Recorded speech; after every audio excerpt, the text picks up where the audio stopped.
Hello my dear, तो कैसे हैं आप सब। आई होप कि आप सब अच्छे ही होंगे। आइए देखते हैं क्या हमारे बॉडी में। देखिए कि स्टोन होते हैं यानी कि पत्थर। आज उसी के बारे में पढ़ेंगे, उसी के बारे में जानेंगे, जिसमें से एक होता है क्या, किडनी स्टोन। जो कि आप सुने होंगे लोग, किडनी में पत्थर हो गया, ठीक है। अब देखिए कि जो हमारे बॉडी में नाइट्रोजिनस वेस्ट होता है ना, उसको प्यूरिफाई करता है कौन, किडनी। तो जो नाइट्रोजिनस वेस्ट होता है वो 3 प्रकार का होता है, ठीक है। 3 प्रकार का होता है। पहला होता है अमोनिया, अमोनिया होता है। उसके बाद में होता है यूरिया। उसके बाद होता है क्या, यूरिक एसिड, ठीक है।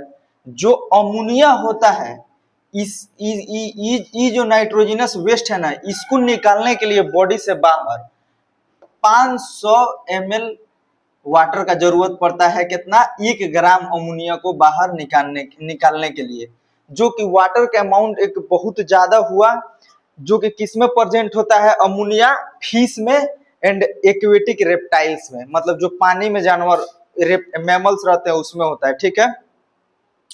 अब देखिए जो होता है यूरिया, यूरिया जो होता है ये किस में होता है, मैमल में।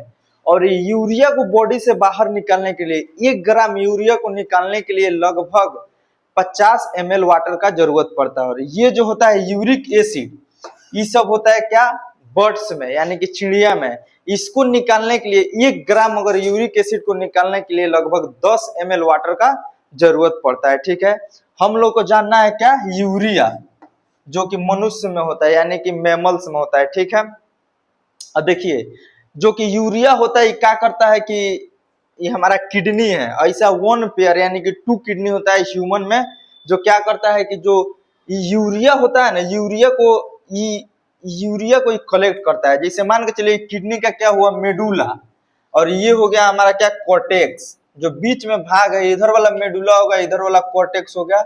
आज जो ये गोला गोला सा दिख रही होता है, क्या होता है, पिरामिड। जो पिरामिड होता है ना, इसी पे लगे रहते हैं क्या, कलेक्टिंग डक्ट। ये वाला जो लाइनिंग दिख रहा है क्या है, कलेक्टिंग डक्ट।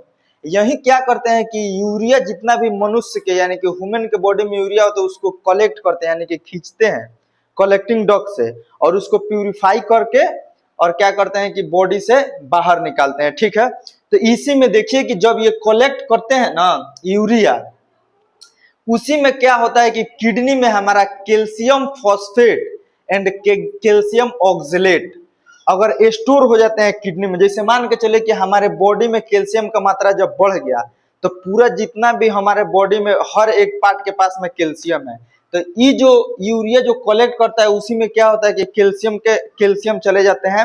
और वो कैल्शियम जो है, calcium phosphate and calcium oxalate kidney में क्या होते हैं कि स्टोर होने लगते हैं। और वही जब स्टोर होने लगते हैं किडनी के हर पिरामिड में, तो वही एक स्टोन के रूप ले लेते हैं, पत्थर का रूप ले लेते हैं, ठीक है। जबकि देखिएगा कि जब डॉक्टर के पास में जाइएगा दिखाने, तो डॉक्टर बोलता है क्या कि किडनी स्टोन में क्या टमाटर नहीं खाना चाहिए और पालक नहीं खाना चाहिए। क्यों?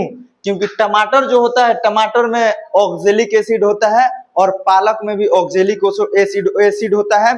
कैल्शियम ऑक्जेलेट के द्वारा ये होता है स्टोन, इसीलिए ऑक्जेलिक एसिड को डॉक्टर माना करता है। अब देखिए कि जैसे मान के चलिए कि हाथ पे इसे मार दिया जाए यहाँ पे, तो दर्द होता है, मैसेज गया ब्रेन के पास में कि चोट लगा है, दर्द हुआ है, पेन कर रहा है, ठीक है।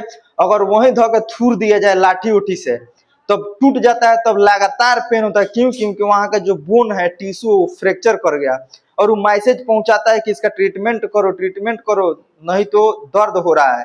तो वही दर्द सिग्नल स्पाइनल के द्वारा ब्रेन तक जाता है और हमारे बॉडी में दर्द होता है।